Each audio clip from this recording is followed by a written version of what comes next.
Kumpulan isi rumah B40 di Lembah Kelang merupakan golongan yang paling terkesan akibat kenaikan harga barang ketika ini. Itu antara dapatan penting yang dinyatakan dalam laporan meniti titian hidup memahami impak badai inflasi yang diterbitkan pada Jumaat. Memetik laporan tersebut, 8 daripada 10 responden atau 75.8% berpendapat bahawa kenaikan harga barang menyukarkan mereka membeli barangan keperluan seisi keluarga sekaligus perlu mengurangkan saiz hidangan. Tinjauan ini juga mendapati 24.2% isi rumah yang tidak terkesan adalah terdiri daripada mereka yang mampu untuk berbelanja lebih dan menyimpan duit. Daripada 75.8% yang terkesan, 79.1% merupakan isi rumah dalam kelompok B40. Manakala 20.9% lagi merupakan isi rumah kategori M40. Beban kewangan lebih tinggi juga ditanggung oleh isi rumah yang mempunyai saiz keluarga yang besar. Ia jelas apabila 33.3% mengakui terkesan dengan kenaikan harga barang merupakan isi rumah yang mempunyai ahli keluarga antara 5 hingga 9 orang. Sementara itu, 81.3% isi rumah berkata mereka mampu meneruskan kehidupan tetapi tiada wang lebih untuk disimpan. Manakala 16.5% pula terpaksa menggunakan wang simpanan dan selebihnya terpaksa meminjam dengan 62.2% responden pula tidak dapat menyimpan dan terpaksa mengurangkan saiz hidangan bagi meneruskan kehidupan harian. Selain itu, 73.3% responden yang terpaksa guna wang simpanan untuk kelangsungan hidup juga terpaksa mengurangkan saiz hidangan. Kajian yang ditumpukan kepada B40 dan M40 ini adalah hasil kerjasama strategik antara Persatuan Ekonomi Input-Output Malaysia, Astro Awani dan Pusat Kajian Pasaran Buruh Masa Hadapan EUERA dalam membantu menambah baik instrumen dasar menangani kos sara hidup. Cerapan data menerusi kaedah purposive sampling pada 23 dan 24 Julai lalu melibatkan 120 sampel dijalankan di 27 penempatan di Lembah Kelang dengan 18 daripadanya adalah isi rumah yang menetap di penempatan perumahan rakyat. Kerajaan sebelum ini telah menyatakan iltizam untuk terus menyalurkan bantuan dan subsidi kepada rakyat bagi membantu mengharungi kesan inflasi.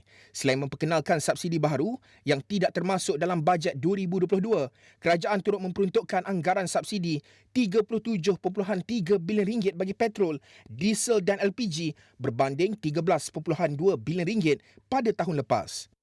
Perdana Menteri Datuk Seri Ismail Sabri Yaakob juga memaklumkan bantuan keluarga Malaysia BKM Fasa 2 telah ditambah baik dengan bantuan tunai tambahan bernilai RM630 juta menjadikan peruntukan keseluruhan sebanyak RM8 bilion. Ia sekaligus membuktikan keprihatinan kerajaan terhadap golongan yang memerlukan dan seterusnya memberi impak yang tinggi kepada rakyat serta merancakkan ekonomi melalui aktiviti perbelanjaan. Banyak dapatan kajian ini yang perlu kita ketahui dan juga congkil dan juga kita bentangkan. Untuk memahami, kita ada angka berkaitan dengan kuasa membeli dan juga pelbagai lagi angka-angka lain. Haris Ashraf Hasnan ada angka-angkanya. Haris, bantu kami untuk faham hasil kajian yang kita laksanakan ini untuk memahami signifikannya dan juga gambaran secara meluasnya, Haris. Ya, sudah tentu Najib, dalam kita meneliti angka-angka ini penting. Selain daripada angka, kita perlu memahami bagaimana ianya reflect ataupun menjadi cerminan kehidupan penduduk terutama mereka yang tinggal di PPR.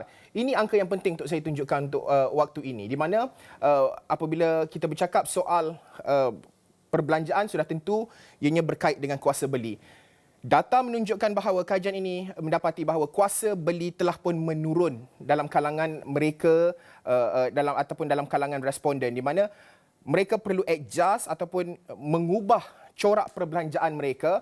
Jika kita lihat dari segi peratusan pertambahan perbelanjaan, ini angkanya 23.1% menyatakan bahawa tidak ada perubahan dari segi perbelanjaan ataupun pertambahan, tiada pertambahan perbelanjaan. 20% dan ataupun 33% menyatakan bahawa perbelanjaan mereka meningkat di antara sehingga 20%. 15.4% menyatakan perbelanjaan mereka meningkat dari 21% hingga ke 40%. Manakala sekitar 41% hingga 60% peningkatan itu melibatkan 19% ataupun hampir 20% responden dengan sekitar yang lain-lain adalah dengan peningkatan sekitar 2.2, 4.4 dan ada 2.2% menyatakan bahawa perbelanjaan mereka telah pun meningkat 100% dan ke atas. Ini satu perkara yang boleh dikatakan cukup membimbangkan kerana 2.2% ini menyatakan bahawa 100% peningkatan ini cukup luar biasa kerana sudah tentu bagaimana dengan isu gaji ataupun pendapatan boleh guna, bagaimana dengan perbelanjaan-perbelanjaan lain, membayar pinjaman dan sebagainya. Ini merupakan satu perkara yang perlu kita teliti selepas ini. Dan sudah tentu gelagat perbelanjaan ini telah pun mengubah gaya hidup mereka. Pertamanya, antara angka yang penting adalah seperti 81.3% menyatakan bahawa mereka pada ketika ini membeli barang di kedai yang berbeza untuk mendapatkan harga yang lebih murah. Mungkin sebelum ini mereka pergi ke satu kedai sahaja, membeli segala-gala barang keperluan harian di satu kedai. Tetapi sekarang ini mereka perlu memilih beberapa kedai untuk membeli item-item ataupun keperluan mereka. Dan antara dapatan lain termasuklah membeli barang pada kuantiti yang kecil 76.9%, membeli barang berkualiti rendah 70.3%. Ini angka-angka yang cukup penting untuk kita teliti bagaimana sebenarnya adjustment yang perlu dilakukan, perubahan-perubahan perbelanjaan yang perlu dilakukan, Najib. Ya, Haris, itu antara data yang cukup menarik dan juga perlu kita perbincangkan. Kita bawakan tamu kita pada pagi ini. Kami berbesar hati di studio bersama kita adalah Dr. Madeleine Burma, penganalisis ekonomi yang inilah isu dekat di hati Datuk. Banyak kali kita komen dan sebagainya. Ini kajian yang kami laksanakan bersama dengan dua lagi organisasi. Apa yang dibentang oleh Haris tadi ini adalah data-data di kawasan PPR sebagai contoh. Bagaimana untuk kita memahami, Datuk, pertama sekali? Kerana ini realiti semua orang rasai, tidak kira di peringkat mana pun. Tapi B40 ini yang paling terkesan, termasuk juga bottom M40 juga terkesan. Sekarang ini kalau ada pembelanjaan makanan, mereka kena kurangkan saiz makanan.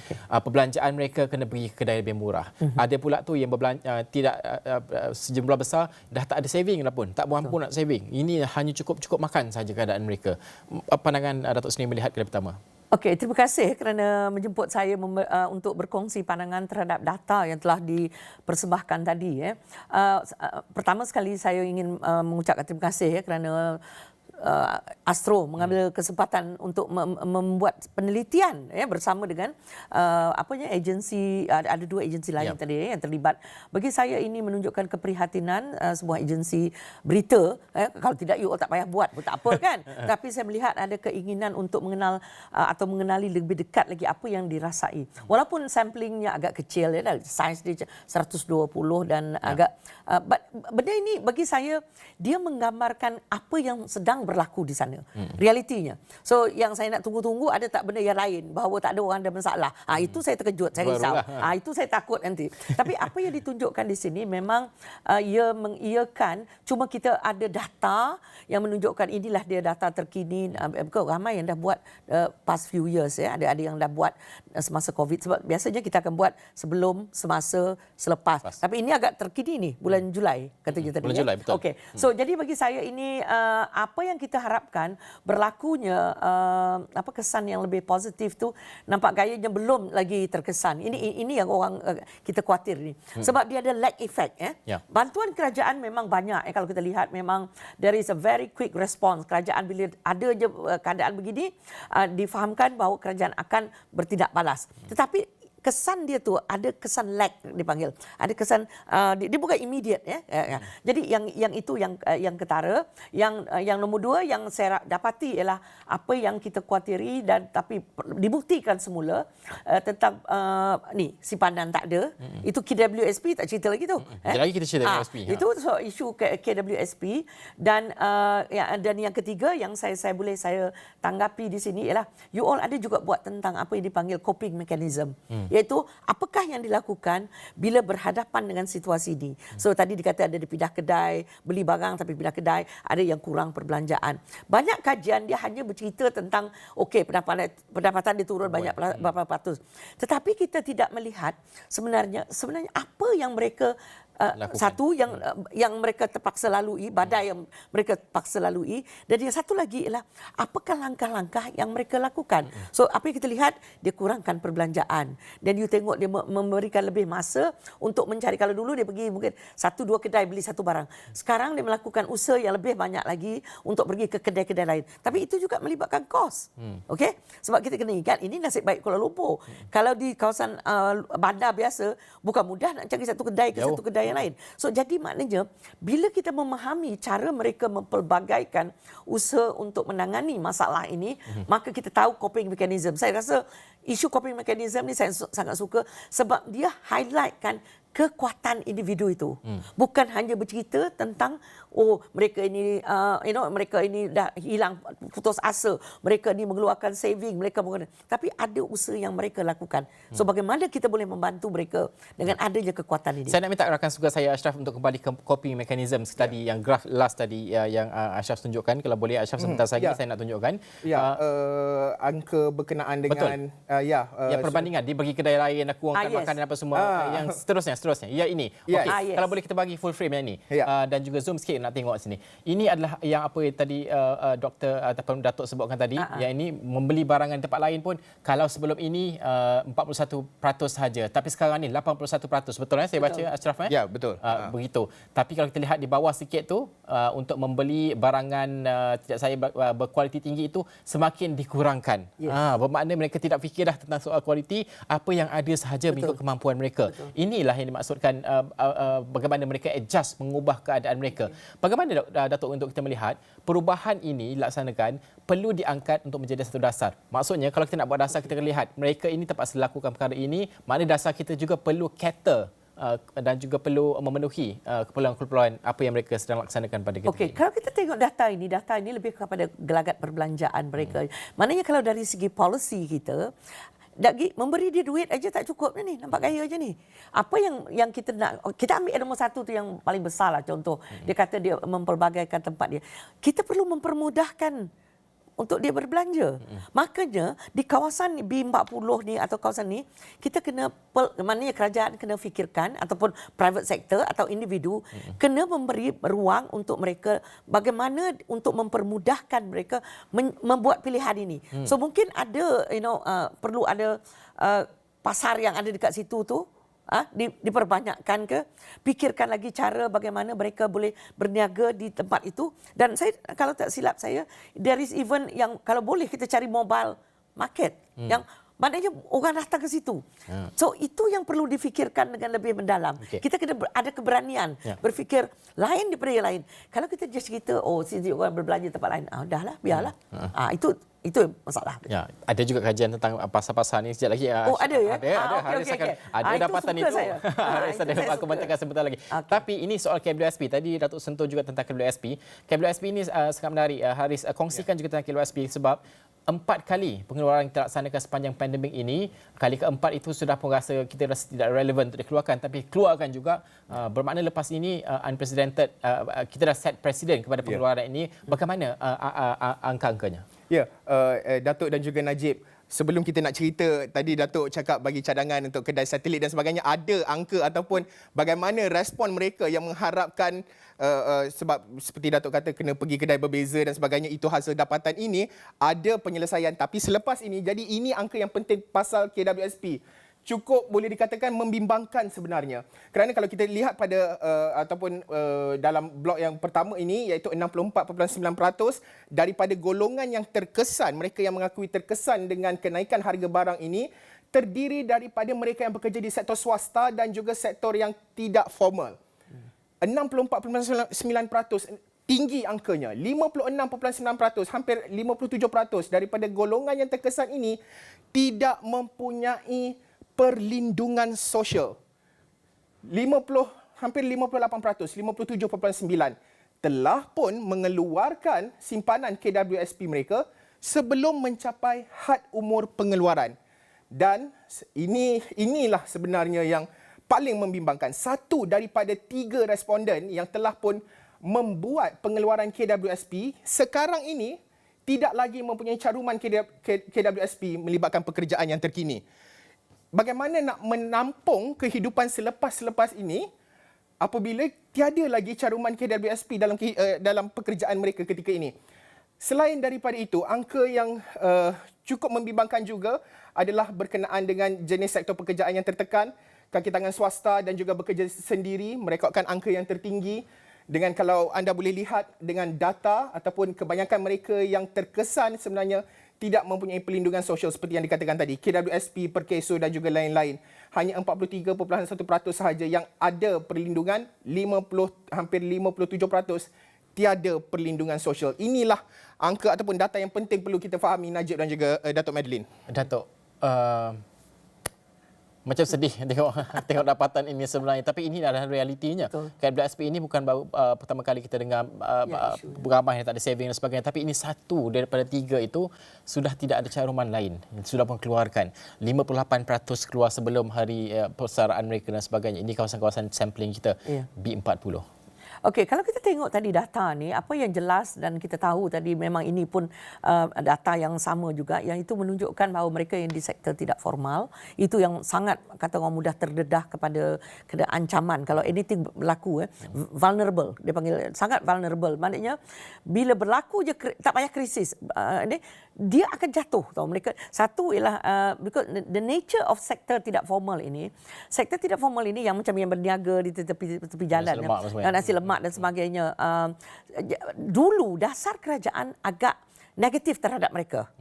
Sering melihat mereka ini adalah menjadi punca masalah. Sebab mereka ni ialah yang menyebabkan bandaraya ini kotor dan sebagainya, dan tidak tersusun dan sebagainya. Tetapi sejak kebelakangan ini telah berlaku perubahan dari segi pemikiran mengenai mereka yang duduk di sektor tidak formal. Iaitu mereka ini tidak lagi dilihat dalam bentuk yang agak negatif, tetapi dilihat sebagai peluang dan ruang untuk mereka yang di golongan berpendapatan rendah mencari pendapatan, kelangsungan hidup mereka. Jadi bila benda ini berlaku, bila kita tengok tadi bahawa mereka ini, satu, COVID memang mereka tidak boleh buat apa pun, memang tutup kedai. Dahlah itu, kedua ialah keupayaan mereka. Dari segi tabungan mereka, kita selalu melihat dua lah. Satu ialah tabungan yang ada. Yang kedua ialah dari segi social security dia, safety net dia. So safety net ini boleh dalam bentuk formal. Formal macam tadi yang ditunjukkan, iaitu KWSP, Perkeso dan sebagainya. Itu yang formal. Tapi sektor tidak formal ini, jarang mereka ada. Okey. So, jadi kerajaan adalah dalam bajet dengan tahun bila, saya dah terlupa, kalau tak tahun lepas, di mana mereka menawarkan yang they call it micro insurance, ada, okay. Tetapi beberapa ramai yang mengambilnya, ataupun yang ada yang diberikan itu tidak disambut baik, sebab mungkin mereka pun walaupun dipanggil micro, kecil. Jadi maknanya usaha kerajaan itu dah ada, tetapi yang kita nak lihat sekarang ialah bagaimana untuk mencari itu yang formal, formal, iaitu KWSP dan sebagainya. Satu lagi safety net ialah di kalangan mereka itu sendiri. Mereka boleh buat sebenarnya. Tetapi inilah dia, apa yang kita lihat, COVID-19 ini menunjukkan, mendedahkan kepada kita betapa rapuhnya masyarakat kita. Keupayaan masyarakat kita untuk menggunakan keupayaan dirinya sendiri. Dia sudah tidak self-sufficient lagi. Tidak. Mereka terlalu sangat bergantung kepada kerajaan. Kalau dulu masyarakat kita, kalau jatuh je, mereka dah berupaya untuk bangun. Mungkin jenis jatuh zaman dulu lain. Sekarang, you tengok bila dia dah jatuh, yang dia hanya harapkan ialah bila kerajaan nak bagi bantuan. Dia pun, kalau kita tengok bantuan kerajaan yang besar tu dah 8 jenis zaman Datuk Tan Sri Mahyudin masa dia jadi Perdana Menteri, kita melihat ada hampir 8 package. Suntikan, ya. And then now kalau kita tengok, tadi baru disebut subsidi, Ashraf sebutkan subsidi berapa bilion subsidi diperuntukkan. Kalau saya tak silap, sekitar lebih 70 bilion subsidi. 80 bilion. Bayangkan kalau penduduk kita cuma berapa? 32 juta. Divide by that, berapa setiap individu? Kalau diberi duit tu. Student saya tanya saya pun pening kepala. But of course, there is the issue of multiplier. Maknanya kalau kita nak beri kepada individu, sebab saya dah congak, saya sendiri congak. Antara B40 campur dengan M40. Kalau kita nak ambil grup kumpulan itu aja, kalau kita ambil yang 70 bilion atau 80 bilion itu tadi, you divide by this kumpulan, each individual dapat 13,000. Banyak Banyak. So, jadi adakah cukup hanya macam apa yang kerajaan sekarang buat?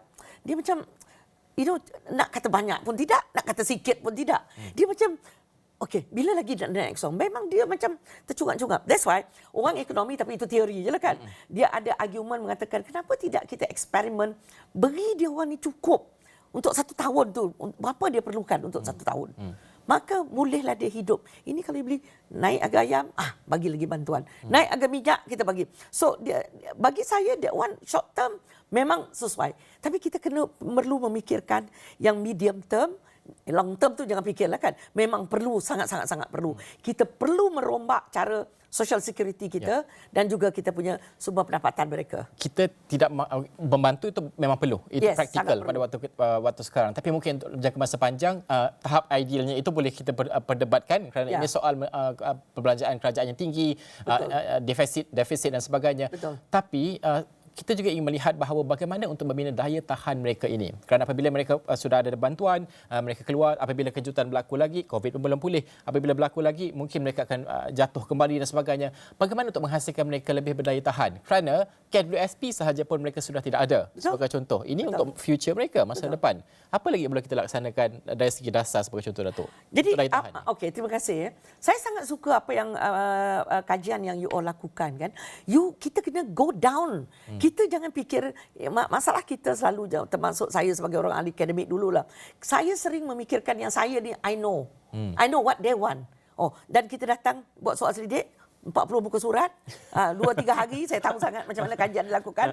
Lepas tu kita memikirkan, inilah dia cara penyelesaian. Lepas tu, bila kita lakukan, rupanya tak boleh, tak sustainable juga.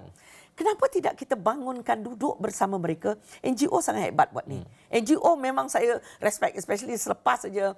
Bukan saya kata kerajaan tidak lakukan. Mungkin kerajaan ada sumber dia. Tapi mungkin cara dia dengan grassroots ni agak berlainan sedikit. Grassroots ni dengan sektor ketiga iaitu NGO, NGI, individu ni, dia ni orang yang bercakap duduk dengan mereka ini. Bukan memerlukan soal sidik. Okey, tanya bagaimana kita boleh sustain. So far kita cara sustainable kita hanyalah menggunakan pendekatan yang bersifat sangat apa kata orang, very academic. Ya, betul. You pergi fakulti ekonomi, itulah apa yang kami ajar. Berlakunya keadaan ni, OPR akan dinaikkan. Berlaku inflasi, naikkan OPR. Bila OPR naik, rupanya kenapa? Sebab untuk meredakan. Supaya, dan rupanya pinjaman makin meningkat. Menjerit lagi dia orang. So, cuma yang KWSP di dalam fakulti ekonomi belum lagi diajar bahawa you kena keluarkan. Sebab kalau dari dulu je, benda ini sepatutnya dikekalkan. Tetapi, desakan ketika itu begitu mendesak sangat sehingga kerajaan terpaksa kata orang terpaksa bertindak balas. So bagi saya kalau nak tanya, we need to engage in a longer term. Maksudnya really sit down with the community, identify community yang ini mungkin lain cara dia. Community yang ini lain je. Saya ambil contoh pasal ketahanan tadi ya. Saya ingat masa saya masa saya buat PhD di England, saya pergi ke kawasan, mengkaji juga kawasan macam PPR, ada called council home di sana. Masyarakat di situ, mereka diberi ruang tanah tau. Setiap orang tu, mungkin bukan dekat dengan bandar tu kan, mungkin agak jauh sedikit. Memang diberi tanah, itu dari dulu lagi, belum lagi berlaku COVID. So jadi mereka menanam kobis, mereka menanam. So orang seperti saya, pelajar, pergi ke tempat itu, membeli. Jadi satu mungkin untuk dia, tetapi benda ini bukan berlaku sekelip mata. Memang budaya dia. Jadi mereka sudah memang dialokasikan. Jadi kalau mereka dah ada tanah, mungkin mereka boleh berbakti pada tanah. Sekarang kalau kita bayangkan PPR, di mana dia nak bertanah? Paling tinggi pun you suruh buat apa? Vertical garden. Vertical garden. Hidroponik. Hidroponik. Bedah dulu menteri suruh hidroponik. Dan lepas tu ada pula yang sibuk. Dia kata dekat bandaraya ni kita kena jaga supaya dia dapat cantik. So dia tak naklah ada pokok kelapa ke tengah-tengah bandar. Itu ekstrim lah. Tapi bagi saya, kita kena memberi ruang kepada mereka ni untuk memikirkan cara penyelesaian mereka sendiri. Jangan lagi kita kata, dia patut perlu macam ni, dia patut perlu. Kita memberi ruang. So I hope kerajaan will do a lot of engagement. Saya baru lepas selesai engagement dengan Kementerian Perumahan. So memang ini mereka lakukan sekarang. Itu soal daya tahan. Tapi kita juga ingin melihat kerana bantuan tunai ini sentiasa diberikan ketika pandemik dan juga KWSP juga tadi yang kita keluarkan. Tapi bantuan tunai ini ada juga responden mengatakan bahawa bukan bantuan tunai yang mereka mahukan. Sebaliknya makanan-makanan kering sebagai contoh. Makanan asas ini bagilah kepada mereka berbanding dengan bantuan tunai. Kerana bantuan tunai ini memanglah semua orang mahukan bantuan tunai. Cuma siapa nak bagi itu persoalannya. Haris, bawakan angka dapatan kajian ini berkaitan dengan bantuan tunai, apa yang responden katakan tentang bantuan tunai ini? Ya, sudah tentu macam perbincangan kita tadi, Najib dan juga Datuk, kita melihat kepada apa bentuk penyelesaian, apa yang boleh dilakukan. Ya, seperti Najib katakan, bantuan tunai, bantuan barangan, itu antara soalan yang diajukan kepada responden. Malah ada juga dapatan-dapatan menarik yang ingin saya kongsikan untuk waktu ini. Kita nak lihat dulu dari segi bantuan tunai dan juga bantuan barangan. Apa yang mereka pilih, prefer, apa yang mereka nak sebenarnya. Okey, kalau kita bandingkan dari segi, kalau kita pecahkan segmennya mengikut peringkat umur, di antara ataupun mereka yang memilih bantuan berbentuk tunai ataupun bantuan tunai ini sebenarnya lebih kepada individu-individu yang berumur antara 45 dan ke atas, 45 tahun dan ke atas. Kita jelas nampak bahawa mereka ini sudah tentu merupakan golongan yang bekerja, warga emas dan sebagainya. Bantuan kalau kita lihat dari segi skor ataupun sekitar keperluannya sekitar dalam 60%, 77% dan juga angka-angka ini kalau kita bandingkan melihat kepada usia yang lebih muda, nampaknya usia yang lebih muda nampak banyak prefer kepada harga ataupun bantuan dalam bentuk tunai yang berusia lebih kepada bantuan barangan. Okey, maaf ada pembetulan di situ, iaitu muda lebih suka barang, lebih suka tunai, yang berusia lebih suka bantuan barangan. Jadi bagaimana kita nak meneliti perkara ini? Kerana akhirnya ada persoalan-persoalan yang menyatakan bahawa apabila bagi bantuan barangan ni kadang-kadang ada isu ketirisan. Itu soalan, itu cerita lain pula. Tapi inilah realitinya berdasarkan dapatan. Dan selain daripada itu, seperti yang Datuk katakan tadi, Datuk ada selit berkenaan dengan bagaimana kita nak memudahkan mereka ni sekarang ni nak kena pergi banyak kedai nak beli item-item ataupun barang dengan harga yang lebih murah. Inilah yang dinyatakan oleh responden di mana 94.2% bersetuju sekiranya pihak kerajaan menyediakan kedai satelit di kawasan kejiranan bagi membolehkan isi rumah B40 dan sebahagian M40 mendapatkan barangan keperluan dengan harga yang lebih murah. Jadi, kalau kita lihat, mungkin Najib, Datuk juga pernah mungkin buat tinjauan di kawasan PPR dan sebagainya, kita mendapati bahawa bawah PPR tu banyak shop lot. Jadi mungkin boleh disediakan satu unit shop lot, kedai satelit seperti yang dimaksudkan ataupun kedai bergerak, dan kita nampak juga Kementerian Wilayah Persekutuan ada mengambil beberapa inisiatif My Grocer at Wilayah dan pelbagai lagi dalam membantu dan memulakan bentuk inisiatif seperti ini. 85% bersetuju jika diwujudkan kad diskaun ataupun kad tunai yang membolehkan isi rumah B40 dan sebahagian M40 menggunakannya bagi mendapatkan barangan keperluan di kedai biasa dengan harga diskaun. Inilah realiti ataupun pandangan mereka, luahan isi hati, dan juga bagaimana untuk membantu mereka adjust perbelanjaan, menyelaraskan semula perbelanjaan. Kedai satelit merupakan antara option ataupun pilihan tertinggi 94.2%. Mungkin Datuk boleh ulas melihat kepada inisiatif ataupun pandangan responden melihat kepada pelaksanaan kedai satelit di kawasan kejiranan ini untuk membantu kehidupan, Datuk. Datuk. Okey, terima kasih. Saya suka tengok data tu. Sebab itu yang apa yang saya sebut tadi. Kalau kita mendapat pandangan daripada mereka, usaha, we should do more of that, like engagement dengan dia orang. Jadi maknanya kita lihat ada dua pendekatan. Satu, ini dari segi perspektif perbelanjaan, sebab menyelesaikan masalah ini dia ada dua perspektif. Satu dari segi pendapatan, satu dari segi perbelanjaan. At the moment pendapatan macam seolah-olah tidak bergerak. Okey, jadi cara ialah untuk mengurus perbelanjaan, ya. So kalau kita lihat di sini ada dua perkara. Satu ialah mobility, iaitu 94.2% mengatakan mereka suka kedai yang untuk mempermudahkan mereka. Memang betul kalau you tengok, because kos pengangkutan sangat tinggi, ya. Dua kos yang sangat tinggi bagi golongan berpendapatan rendah, iaitu B40 even M40. Yang paling teruk ialah perbelanjaan makanan sangat tinggi. Betul. Dalam perbelanjaan isi rumah, dan yang kedua ialah pengangkutan. Ya. So jadi kalau kita lihat dua ini bergabung, memang tercungap-cungaplah mereka ini. Ya. So jadi maknanya usaha apa yang dicadangkan itu yang dikatakan, saya suka yang mobile tu. Saya terbayang ada bas cantik nanti yang kalau yang bagus lagi dia ada dua tingkat tu. So kita boleh pergi shopping kat atas lagi kat bawah. Jadi saya terbayang PPR ni kadang-kadang sempit juga kan. Itu yang berat ni. So boleh ada yang kedai macam kalau zaman dulu saya membesar, ada orang yang datang menjual kat kampung saya tau. Dia berjual, dia naik basikal aja. Macam sekarang pun ada juga. So jadi kita balikkan semula cerita tu. Apa you nak beli semua ada dekat situ. Ikan, sayur dan sebagainya. Cuma dia ada mahal sedikit. Ya. So jadi yang ini kita kena retain harga dia. I think the government, I really hope the government akan explore benda ni. Memperincikan bagaimana mempermudahkan. Itu dari segi truck tu, banyak truck yang saya tengok yang cantik-cantik 2 tingkat tu donate lah mana-mana untuk rumah-rumah PPR. Tapi yang kedua tu saya suka, tetapi pelaksanaannya agak sukar. Okay. Anything yang melibatkan perlu ada apa kata orang, identification. Ya. How do identify B40? B40, Okay. Nanti semua orang ada kad B40. Betul. Okay. So itu dari segi pelaksanaan. Tapi idea tu cukup baik, mana you can go to a shop and then you boleh beli bila you ada kad tu. Mungkin dia diberi diskaun. Pernah kalau saya ingat masa saya study dekat US, di mana mereka lain. Di satu supermarket itu, satu ruang itu dia letakkan barangan, the same barangan tapi dia tak ada jenama. Dia punya dekat label itu semua putih. So, jadi orang yang kira berpendapatan rendah, dia akan pergi ke ruang. Okay? Tapi dia tak ada. Kalau dia beli baked beans tu, baked beans kat sini cantik, ada jenama macam-macam.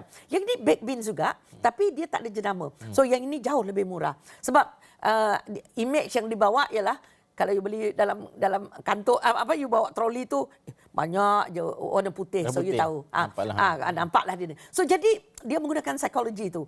Tapi pakai discount card tu juga bagus. Tapi itulah dia pelaksanaan dia tadi. Kalau dulu saya ingat kerajaan memberi voucher buku kepada pelajar. I know what happened to it. Ada Itulah yang dia. jual, ada yang Tetapi kita tidak boleh menggunakan alasan sedemikian untuk tidak melakukannya. So kita kena perincikan bagaimana. Adakah on our IC? IC memang ramai tak boleh buat. Tapi kalau you buat kad tu, ramailah akan membuat cop kad baru nanti. So adakah discount kad kita boleh, maksudnya maklumat itu ada di dalam dia punya IC. Benda macam tu. Itu saya rasa itu perincian dia. Tapi saya sangat suka pendekatan yang dibawa oleh masyarakat ni. Ya. Itu pendekatan yang antara boleh dipertimbangkan. Tapi antara yang dibentangkan juga oleh Haris tadi, itu berkaitan dengan tunai. Orang muda suka bagi duit, menerima duit. Betul. Orang yang berusia sedikit ni kena bagi barang kepada dia. Ini antara orang tua ni suka, sebab mereka lah yang memasak di rumah secara naturalnya. Kalau kita melihat. Okey, Haris ada sedikit lagi data? Ya, Datuk, kalau kita meneliti seperti yang Najib katakan tadi, bantuan tunai, angkanya ataupun secara keseluruhan kalau kita lihat daripada 120 responden, ramai yang prefer ataupun 58.2% mahukan bantuan tunai, 41.8% mahukan bantuan barangan ataupun yang bukan tunai. Mungkin Datuk ada pandangan Datuk sendirilah melihat kepada bantuan, bentuk bantuan ini. Sama ada bantuan tunai, bantuan barangan, bagaimana kita nak mengklasifikasikan kepada mungkin golongan mereka yang memerlukan B40, sebahagian M40 ini, pandangan Datuk. Okey. Dia ada 2 jenis tadi yang bantuan yang boleh disalurkan, iaitu dalam bentuk tunai ataupun dalam bentuk barangan, ya. Memang kalau kita lihat golongan muda, sebab macam-macam disebutkan tadi, memang golongan muda dia kurang memikirkan family dia tau. Saya bayangkan yang muda tu masih lagi, mungkin ada yang belum berkahwin, ada yang dah berkahwin. Tapi yang kalau yang golongan dia atasan tu, memang dia akan memikirkan tentang keluarga, anak dan sebagainya. So jadi kita tahu jenis tu. Jadi that's why kalau memberi bantuan, you buat macam semua untuk semua sama. Ini yang boleh menimbulkan masalah. Okey, saya ada berbisik tadi, bertanya dengan Najib, mungkin I don't know data ni ada ke tidak. Macam food bank. Ya, okey. Ada tak data tentang data food bank? Food bank tidak di mana di setiap PPR tu mungkin ada tak usaha untuk mewujudkan yang kita panggil food bank? Itu inisiatif masyarakat yang boleh lakukan. So jangan perlu semua kerajaan nak buatkan. Okeylah, bantuan dah masuk. Okey, ada setengah tu mungkin dia memerlukan barangan basah. Yang satu ni cuma memerlukan barangan dalam bentuk tin dan sebagainya. Jadi food bank ini mesti diuruskan oleh masyarakat itu sendiri. Okey, so bantuan itu dekat food bank. Dan kenapa dia dipanggil food bank ialah maknanya you boleh meminjam. Okay, so you punya hari ni anak saya memang tak ada makanan lagi. Sebab ada yang tak ada susu anak. Tapi kita kena tahulah yang mana. Okay. So you pinjam. Jadi bila waktu nanti mungkin ada NGOs yang boleh donate ataupun jadi dia tidak bagi pada individu. So siapa yang memerlukan nanti yang akan pergi ke food bank itu satu. Dan yang kedua ialah dalam food bank ini dia diuruskan oleh masyarakat itu sendiri, satu. And then yang kedua ialah lebih senang untuk kita menyalurkan ke situ. Sebab yang dia perlukan, dia tahu sendiri. So bila dia pergi food bank tu, nanti ada lah orang catat. Oh, dia meminjam. Ada sistem lah. Ada sistem. Ayam seko. Sayur banyak ni. Itu memang dalam keadaan yang terdesak. So nanti dia perlu bayar balik. That's why it's a bank. So jadi ini perlu difikirkan. Idea ini, these are some of the ideas yang boleh kita. Dan satu lagi, sebab saya sangat mengutamakan kita membangunkan resilience itu, daya tahan masyarakat kita. Kalau you keep on giving, and some of them kadang-kadang makanan dulu pun tidak perlu untuk dia. Macam bantuan semasa COVID zaman dulu, bagi dia orang all makanan kering tu. Orang rumah panjang semua bad mood dah. Sekarang semua nak minta gula. Semua nak minta Maggi mee. Gula jenama. Semua nak mie sedap. Sebab dulu tak tahu benda tu. Sekarang dia dah dapat bantuan. So kita mendidik mereka. Okay. So jadi balik pada food bank. Biar bagaimana kita, maybe dah ada orang mesyuarat. Okay, another one yang saya nak masyarakat ni lah. Apa yang panggil kita kutu. Main kutu. That is cara zaman dulu orang that is the safety net dia. Safety net. Tapi sekarang kita dah tak, kita mungkin takut. Ada kita. Tapi cuba kita bangkitkan semula apa yang ada dalam masyarakat itu sendiri. Biar mereka fikirkan, because kutu ni sebenarnya banyak membantu juga. Mungkin dia bila dia pendapatan kecil, mungkin duit dia sikit. Tapi dia still have income. Tapi benda itu perlu diperhalusi. Regulate lah, kena regulate dan sebagainya. Yes, mesti di-regulate. Okey, ini ideal untuk melihat bagaimana untuk melihat adakah koperasi boleh juga menyelesaikan masalah ini. Kenapa? Saya daripada Felda, saya membesar di Felda dan sebagainya. Jadi kalau dulu Felda dia ada khidmat, KPS dan sebagainya kan. Jadinya di sini kita ambil hujung bulan nanti akan potong daripada gaji dan sebagainya kan. Bagaimana di PPR sistem sebegini boleh kita wujudkan ataupun mungkin sudah ada, saya pun tidak pasti. Tapi pada pandangan Datuk sendiri, apa yang boleh kita laksanakan sistem seumpama ini yang membolehkan mereka mungkin mengambil dahulu sama macam food bank, cuma mengambil dulu, mungkin mereka bayar hujung bulan ataupun 2 bulan sekali dan sebagainya. Itu memang satu idea yang baik. Sebab saya ni membesar juga. Sebab masa saya belajar dulu, saya duduk di co-op dekat US tu. So kami semua, everything yang kami buat berkongsi. Cuma beza dia, macam di Felda mungkin mudah sebab homogeneous. Betul. Okay. Kalau you kat PPR tu, ya ampun, orang di tepi rumah you pun you tak kenal, orang sebelah tu tak kenal. So jadi koperasi ni satu sistem untuk kita memastikan bahawa yang tak kenal each other ni duduk di bawah koperasi. So it can be managed. So I like the idea. Tapi koperasi ni somebody have to tubuhkan. Itu yang menjadi masalah. Sebab sekarang apa yang pendekatan yang digunakan ialah individual. You beri individual, beri pada you. So kita tidak jarang explore di mana kita kata bagaimana biar masyarakat itu. That's why I kata NGO very important. Government tak apalah sebab dia have mechanism untuk kalau ada daripada 10 yang dia kata dalam 10 isi rumah mungkin 5 ni perlukan. Government has resources to go there. But dia still tidak membangunkan daya tahan the whole group tau. Sebab PPR ni almost kind of homogeneous. Although ada M40 tadi kan, tapi M40 mungkin yang di bawah. So kita kena satu mesti ada keberanian nak mencuba, cuba benda baru. Paling teruk pun dia gagal lah. Macam food bank tu, dia tak, bagi saya dia tak mungkin gagal sebab get them to manage. Jangan bayar gaji orang tu. Let the community do it.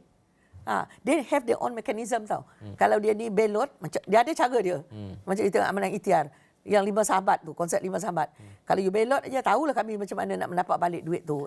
So sama juga dengan dalam konsep ni, kalau you ambil pegawai kerajaan ke, you ambil somebody to manage it, dia hanya jadi satu pekerjaan, dia tak ada masalah. Tapi masyarakat tu kerana dia tutup pukul berapa. Sedangkan these people, if they know that keperluan tu 24 jam, mungkin dia manage the shop 24 jam atau dia beri nama lah jam ni dia diurus oleh orang ni. Sebab masalah susu, putus susu untuk anak-anak.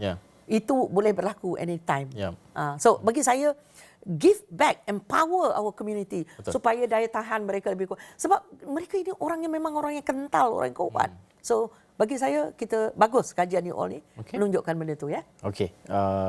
Tak cukup masa lah kalau kita bincang nak ni. cerita banyak. Banyak Datuk sebenarnya banyak juga data, tapi insya-Allah Isra Awal ni akan terus membawakan sehingga ke minggu hadapan untuk kita melihat. Datuk juga akan memberi komen nanti dalam satu lagi program Notepad bersama Ibrahim Sani selepas ini. Insya-Allah terima kasih Datuk kerana bersama dengan kami pada pagi ini. Datuk Terima kasih kerana bersama dengan kami. Dapatan ini kami muatkan juga di laman web kami astro1.com. Ini untuk kita faham realiti dan kita cantumkan dengan apa yang sudah dilaksanakan, apa lagi ruang penambahbaikan yang ada dan apa lagi boleh kita laksanakan kerana setiap permasalahan permasalahan itu, sentiasa ada ruang penambahbaikan yang boleh kita laksanakan. Beberapa idea sudah pun dikemukakan oleh Datuk Dr. Madeline sebentar tadi. Pertimbangan itu sudah pasti ini melibatkan pihak kerajaan dan yang paling penting usaha itu juga di peringkat komuniti itu sendiri untuk membantu mereka yang terkesan disebabkan oleh pandemik dan juga beberapa kejutan-kejutan ekonomi dan juga kesihatan yang lain. Baik, kita akan berhenti seketika, kita akan kembali selepas ini.